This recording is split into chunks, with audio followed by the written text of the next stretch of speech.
Hello, welcome to our channel सच का सफर एंड स्टॉक मार्केट। भारत ने हाल ही में एक ऐसी उपलब्धि प्राप्त की है जहां उत्तर में श्रीनगर तक चेनाब पुल के माध्यम से और दक्षिण में रामेश्वरम और रामेश्वरम से राम सेतु तक कनेक्टिविटी बन गई है। पहला समय है जहां भारत ने एक साथ दो बड़ी उपलब्धियां हासिल की है। उत्तर में श्रीनगर तक ट्रेन पहुंच रही है तो दक्षिण में रामेश्वरम तक ट्रेन पहुंच रही है और ये दोनों कारनामे इंजीनियरिंग की वजह से हुए हैं। बेहतरीन इंजीनियरिंग की वजह से भारत ने अपनी ट्रेन्स को श्रीनगर और रामेश्वरम तक पहुंचा दिया है। एक तरफ जहां गहरी खाई के ऊपर चेनाब ब्रिज बनाया गया, वहीं दूसरी तरफ पंबन से लेकर रामेश्वरम के बीच एक वर्टिकल ब्रिज बनाया गया है। चेनाब वाला ब्रिज तो हवाओं से भी नहीं हिलेगा, लेकिन पंबन वाला ब्रिज एक बटन से खुल करके साइड में हो जाएगा। मतलब ये कि एक ऐसा ब्रिज जो फिल्मों की तरह ऑटोमेटिकली ट्रेन आने पर बंद हो जाएगा। अक्सर आपने सुना होगा कि जब कभी आप ट्रेन की फाटक क्रॉस कर रहे होते हैं तो एक व्यक्ति वह फाटक बंद कर देता है और आपको ट्रेन के गुजरने का इंतजार करना पड़ता है। आने वाले समय में ये ट्रेन को इंतजार करना पड़ेगा, क्योंकि जब जहाज गुजरेगा तो ब्रिज खुल चुका होगा और जहाज नीचे से गुजर रहा होगा। ये बेहतरीन कारनामे कर दिखाए हैं भारतीय इंजीनियर्स ने पंबन को रामेश्वरम से कनेक्ट करने के लिए। साथियों, रामेश्वरम ट्रेन का हाल ही में परीक्षण हो चुका है और सफल परीक्षण हो चुका है। ये ट्रेन सेवा फिलहाल वापस से जब से शुरू हुई है तो लोगों के बीच में खुशी ला रही है। तो अब दिमाग में ये प्रश्न चलेगा कि वापस से शुरू हुई है का क्या मतलब है? तो मतलब ये है कि जिस जगह अभी हमने ब्रिज बनाया है वहां अंग्रेजों ने पहले भी ब्रिज बना रखा था। फिर आप सोच रहे होंगे कि बना रखा था तो फिर हमने क्या किया? तो अंग्रेजों ने जो ब्रिज बनाया था वो पुराना हो गया था और हमने वापस से इसे बनाया। अंग्रेजों ने जो ब्रिज बनाया था वह मैनुअली खुलता था। 16 लोग लग करके वह ब्रिज को खोलते थे। इतने ज्यादा लोग लग करके ब्रिज को खोलते थे, उसके बाद ब्रिज खुलता था और पानी के जहाज नीचे से गुजरते थे। और अब जो ब्रिज बना है उसमें क्या होगा? उसमें सिर्फ एक बटन दबाना होगा। एक बटन दबाने से ब्रिज खुल जाएगा और पानी के जहाज नीचे से गुजर जाएंगे। इसका मतलब अब जो कार्य किया गया है वह पुराने ब्रिज के तुलना में ज्यादा ऑटोमेटिक है, तुलनात्मक रूप से ज्यादा ऊंचा है, कनेक्टिविटी के लिए ज्यादा लंबे समय तक चलने की स्थिति में है।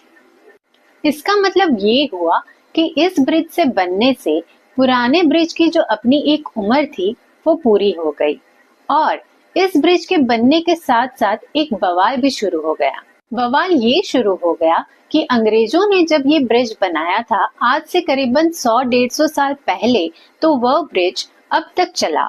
तो अभी जो हमने ये ब्रिज बनाया है वो कितने दिनों तक चलेगा? इसको लेकर के बड़ी बहस छिड़ी हुई है। अंग्रेजों ने जो ब्रिज बनाया उसका चलना और भारत के ब्रिज के चलने का समय का इतना बड़ा अंतराल क्यों है? अंग्रेजों ने जो ब्रिज बनाया वो तो 100-150 साल चल गया, पर भारत ने जो अभी ये ब्रिज बनाया है उस पर रिपोर्ट आया और पता चला कि ये तो 50 साल भी नहीं चलेगा, मुश्किल से 38 साल चलेगा। इसको लेकर बवाल भी हुआ। असल में कहानी क्या है कि ये ब्रिज बन रहा है समुद्र के ऊपर।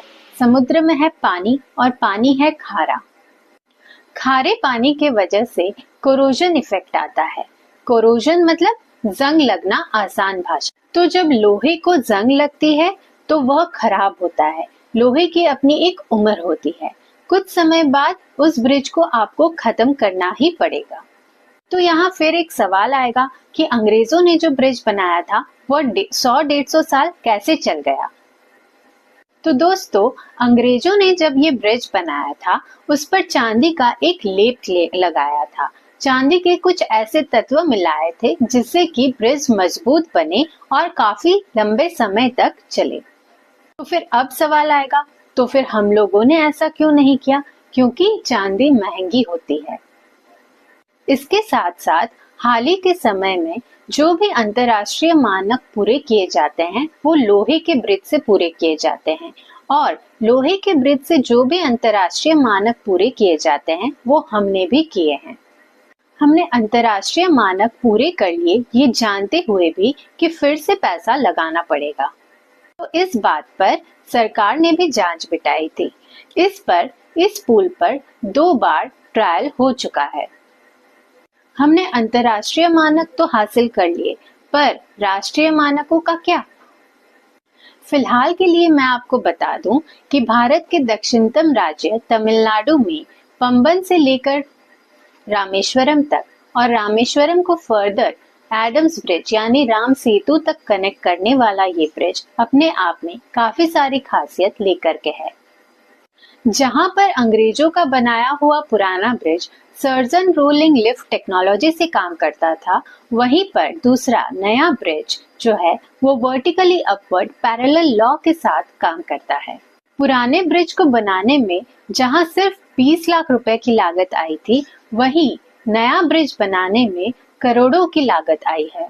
जहां पुराना ब्रिज 1911 में शुरू होकर 1913 में बन करके खड़ा हो गया था, वहीं नया ब्रिज 2019 में इसकी नींव पीएम नरेंद्र मोदी ने रखी थी, लेकिन कोरोना की वजह से इसका कार्य रुक गया था और अब ये जाकर के तैयार हो गया है। यहाँ पर बेहतर वायु निकासी के लिए साथ ही साथ डबल पटरी एक साथ चल सके, इलेक्ट्रिक पैनल रह सके, इन सब की प्रयास की गई है। 535 करोड़ की लागत के साथ इसे बनाया गया है। अश्विनी वैष्णव जी ने ट्वीट करके इसके बारे में सभी को जानकारी दी है। पुराने ब्रिज की तुलना में ये काफी अच्छा होगा। अब सिर्फ 2 वर्कर ही लगेंगे, 16 लोगों को लगाने की जरूरत नहीं होगी। ये पुल 2.05 किलोमीटर लंबा है। रेल विकास निगम लिमिटेड के माध्यम से इसे डिजाइन किया गया है। इसमें 100 स्पेंस लगे हैं जो कि 18.3 मीटर लंबे हैं।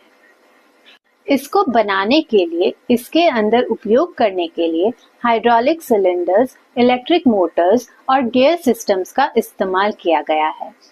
यहाँ पर 58 मीटर प्रति घंटे की रफ्तार से यदि हवाएं चलती हैं तो ऑटोमेटिक अलर्ट साइन जारी हो जाएगा, जिससे कि ट्रेन स्वतः ही रुक जाएगी। यहाँ पर मैनुअल तरीके से ट्रेन का रास्ता क्लियर किया जा सके, इसका भी ध्यान रखा गया है। ट्रेन को खतरे का पहले ही पता चल जाए, इसका भी ध्यान रखा गया है। पंबन पुल 90 डिग्री के कोण पर ऊपर की तरफ खुलेगा। इसका 72.5 मीटर हिस्सा ऐसा है जो कि दोनों तरफ लगे लिफ्टों के माध्यम से ऊपर और नीचे बैठ जाएगा और जिससे गाड़ियों आ जा सके। इस ब्रिज पर 90 किलोमीटर पर आवर की रफ्तार से ट्रेन गुजर सकेंगी, जो कि कनेक्टिविटी को और भी आसान करेगी। पंबन ब्रिज को लेकर के दक्षिणी जोन की जो रेलवे सुरक्षा आयुक्त है, उन्होंने इसकी कमियों को उजागर करते हुए कहा कि इसकी जो डिजाइन और योजना है उसमें कमी है। इसके निर्माण में आरडीएसओ की गैर मौजूदगी रही है, जो कि रेलवे का मानक निर्धारण संगठन है। साथ ही साथ अंतर्राष्ट्रीय विनिर्देशों की पालना हुई है और राष्ट्रीय विनिर्देशों की पालना नहीं हुई है। इसी पंबन ब्रिज पर 1964 में एक तूफान आया था, तब एक ट्रेन इस पर से गुजर रही थी और उस तूफान की वजह से वह ट्रेन समुद्र में जाकर गिर गई। कहा जाता है कि 1000 से 2000 लोग उस ट्रेन के साथ बह गए थे। रिकॉर्ड 68 दिनों के अंदर उस ब्रिज को वापस से सही कर दिया गया था, लेकिन धनुषकोडी स्टेशन जहां से वो ट्रेन निकल के चली थी, वहां से पैसेंजर्स का नामो निशान मिट गया था। पर अब जब इसमें अलर्ट सिस्टम लगा दिया गया है तो साइक्लोन के आने से पहले ही ट्रेनों को बता दिया जाएगा। उम्मीद है कि ये मार्वलस टेक्नोलॉजी ऐसे ही काम करती रहे और सरकार धीरे धीरे प्रयास करती रहे। आने वाले समय में राम सेतु की कनेक्टिविटी और आसान होगी और इस विषय में लोगों की चर्चा और बढ़ेगी। ऐसी ही खबरों को जानने के लिए हमारे चैनल को लाइक, शेयर एंड सब्सक्राइब जरूर करें। Thank you.